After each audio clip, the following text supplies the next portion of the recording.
जय हिंद प्यारे साथियों। आज इस क्लास में हम मैथ पेडागोजी के उन महत्वपूर्ण प्रश्नों को पढ़ने वाले हैं जिन्हें यदि आपने पढ़ लिया तो यहाँ से आपको एग्जाम में प्रश्न देखने को मिलेंगे।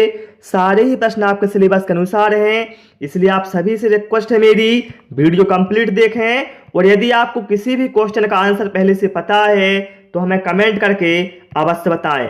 तो चलिए भाई शुरू करते हैं हम प्रश्न क्रमांक 1 से।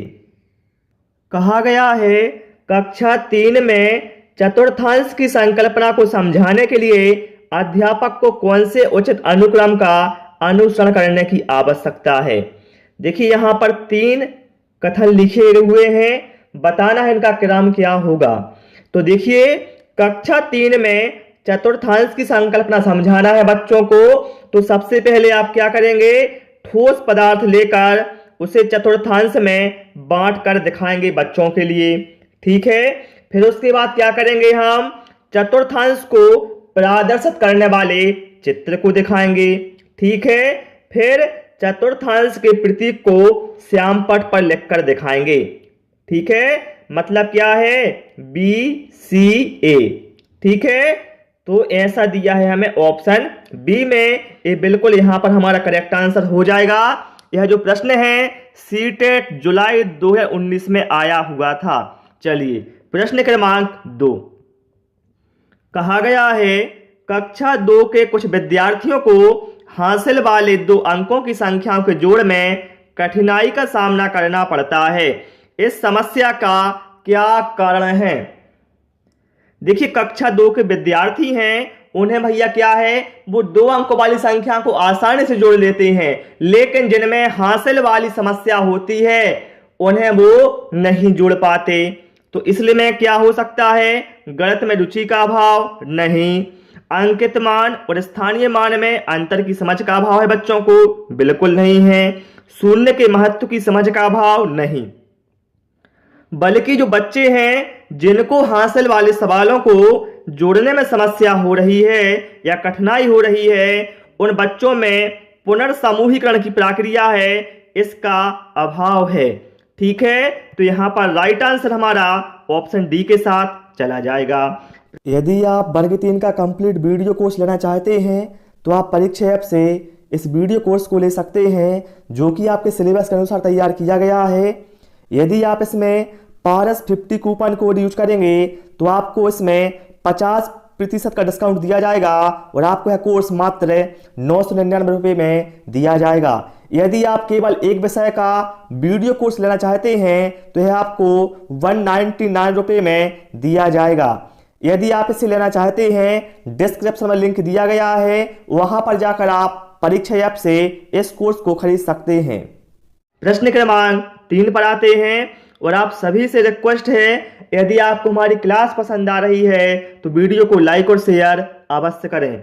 चलिए प्राथमिक स्तर पर शिक्षार्थियों के लिए व्यवहारिक उपकरणों का महत्व है, क्योंकि यह बहुत मदद करते हैं। किसमें करते हैं, मानसिक और मौखिक परिकलन की गति बढ़ाने के लिए, परीक्षा में बेहतर प्रदर्शन के लिए, मूल गणितीय संकल्पना को समझने के लिए, या फिर शब्दों में व्यक्त समस्याओं को हल करने के लिए।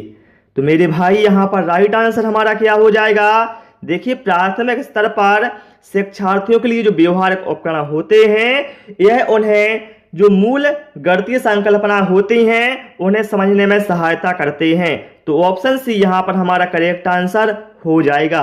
चलिए प्रश्न क्रमांक 4 पर आते हैं और आप सभी लोग भी सारे प्रश्नों के आंसर या तो कमेंट करते जाएं या कॉपी में नोट करते जाएं, क्योंकि एग्जाम में इसी तरह के प्रश्न आने वाले हैं। कहा गया है विद्यार्थियों से ऊर्ध्वाधर सम्यक कोणों के मध्य संबंध स्थापित करने के लिए कहा जाता है।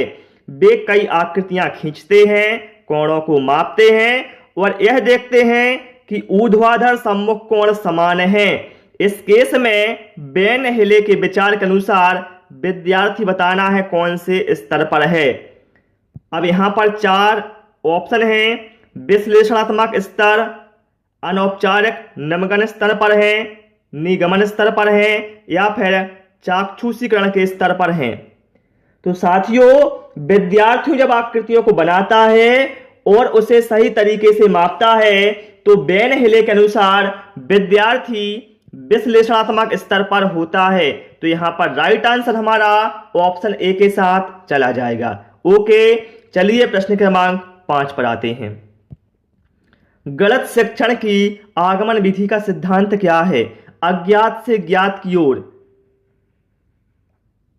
अज्ञात से ज्ञात की ओर, सॉरी ऑप्शन ए में था अज्ञात से अज्ञात की ओर, और ऑप्शन सी में सामान्य से विशिष्ट की ओर, या फिर विशिष्ट से सामान्य की ओर।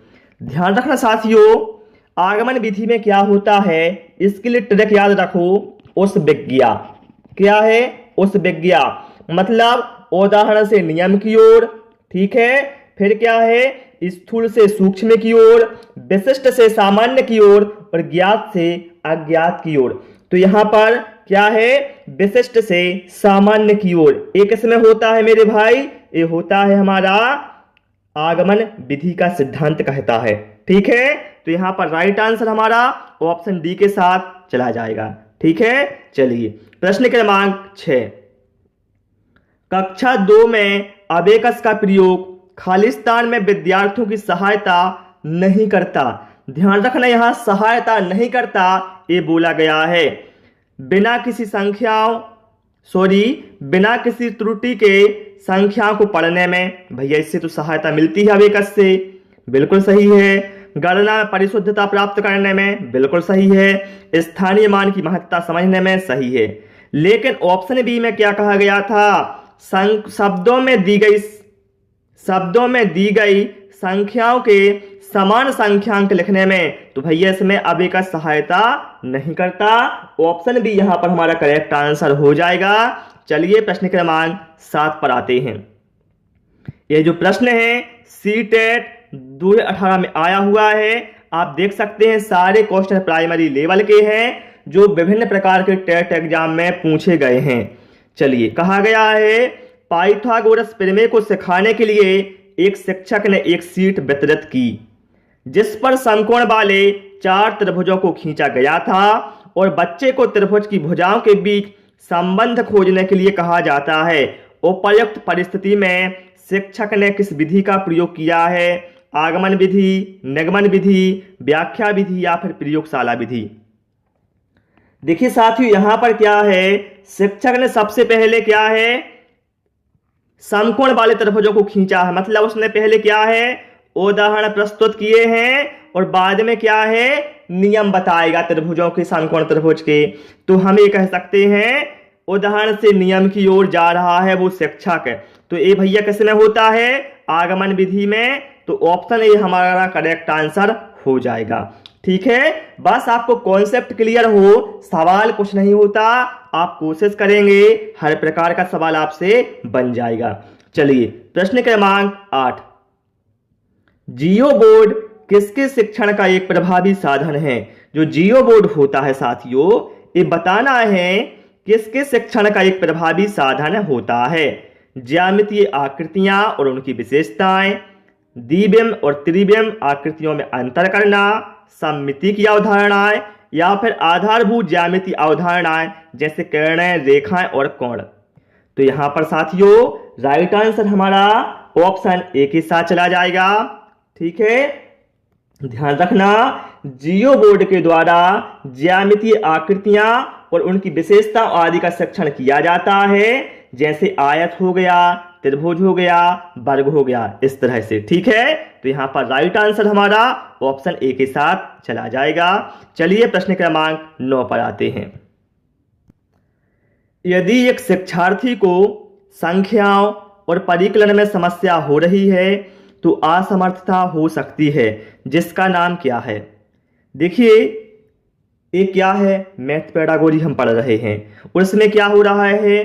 किसी बच्चे को संख्या और परिकलन में समस्या हो रही है, तो ये कह सकते हैं हम बच्चे को गणना संबंधी समस्या हो रही है, और गणना संबंधी समस्या को कहा जाता है साथियों डिस्कैलकुलिया। तो यहां पर राइट आंसर हमारा ऑप्शन बी के साथ चला जाएगा। ठीक है, ओके। और यदि किसी को लेखन संबंधी कठिनाई होती है तो उसे डिस्ग्राफिया कहा जाता है, और यदि किसी को पढ़ने संबंधी कठिनाई होती है तो उसे कहा जाता है डिसलेक्सिया। चलिए प्रश्न क्रमांक 10। पियाजे के प्रस्ताव के अनुसार माप में विभिन्न भौतिक राशियों के संरक्षण की योग्यता के विषय में सही कथन को पहचानिए।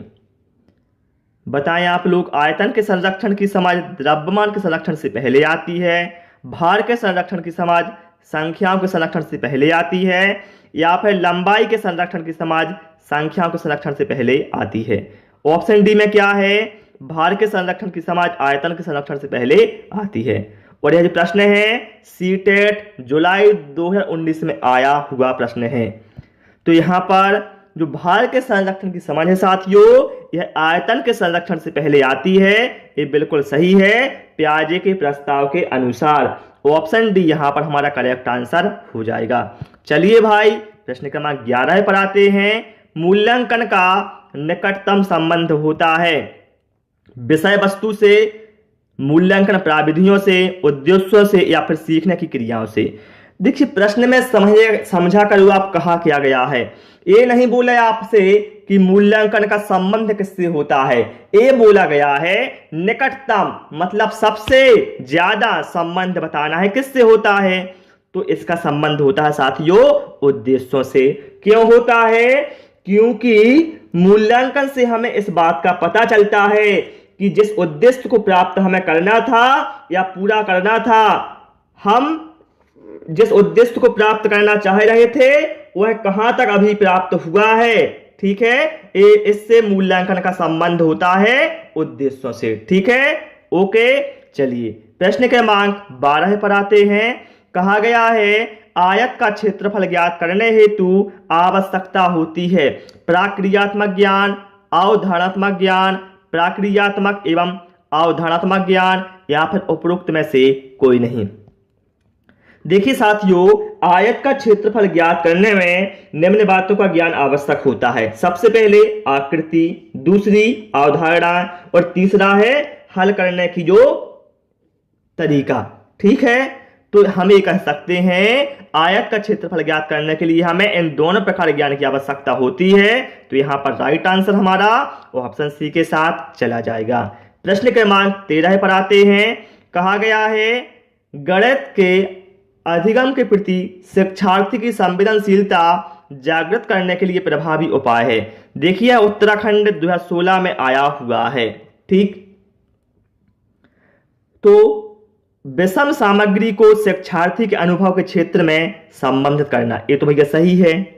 यहां पर विषय सामग्री है, ठीक, जो पढ़ाया जाना है उससे संबंधित प्राप्त पूर्व ज्ञान की जांच करना, बिल्कुल सही है। इससे क्या है, शिक्षार्थी में संवेदनशीलता जागृत होगी।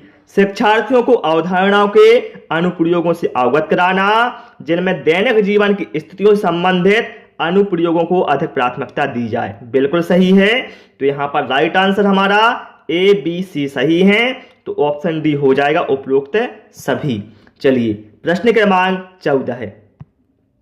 कहा गया है कक्षा 4 के विद्यार्थियों को यह समझाने के लिए कि शेष हमेशा विभाजक से कम होता है, इसके लिए उचित उपागम क्या है। भैया आपको अपने विद्यार्थियों को समझाना है कि जो शेष है, मतलब जो शेष फल है वह विभाजक से कम होता है। इसके लिए सबसे अच्छा तरीका क्या होगा, तो सबसे अच्छा तरीका ये होगा मेरे भाई कि वस्तुओं को विभाजक के गुणों में हम समूहीकृत करेंगे और उन्हें प्रदर्शित करके दिखाएंगे कि जो वस्तुओं की संख्या है जो समूह में नहीं है वह विभाजक से कम है। ठीक है, ये बिल्कुल सही आसान तरीका होगा समझाने का। ठीक, चलिए प्रश्न क्रमांक 15 पर आते हैं। कहा गया है राशिद कक्षा 5 में पढ़ता है, वह विभिन्न प्रकार के त्रिभुजों को भिन्न श्रेणियों में वर्गीकृत कर सकता है, लेकिन त्रिभुज में 3 कोणों का योग 180 होता है। इसके अमूर्त प्रमाण को समझने में उसे कठिनाई होती है। पियाजे के संज्ञानात्मक सिद्धांत के अनुसार राशिद खालिस्तान चरण पर है। साथियों ध्यान रखना, यदि कोई शिक्षार्थी प्रश्न को वर्गीकृत कर सकता है लेकिन उस प्रकार के प्रश्नों को व्याख्या करने में उसे असमर्थता होती है, तो वह पियाजे के संज्ञानात्मक सिद्धांत के अनुसार मूर्त संक्रियात्मक अवस्था में है, तो यहां पर राइट आंसर हमारा ऑप्शन डी के साथ चला जाएगा। ओके, तो प्यारे साथियों, इस क्लास में केवल हमने 15 क्वेश्चन इंक्लूड किए थे। आपको क्लास कैसी लगी, आपने कितना स्कोर किया 15 में से, हमें कमेंट करके अवश्य बताएं। और क्लास पसंद आई हो तो रिक्वेस्ट है आप सभी से वीडियो को लाइक करें, दोस्तों के साथ शेयर करें और नए नए वीडियो पाने के लिए चैनल को सब्सक्राइब करें। Thanks for watching this video.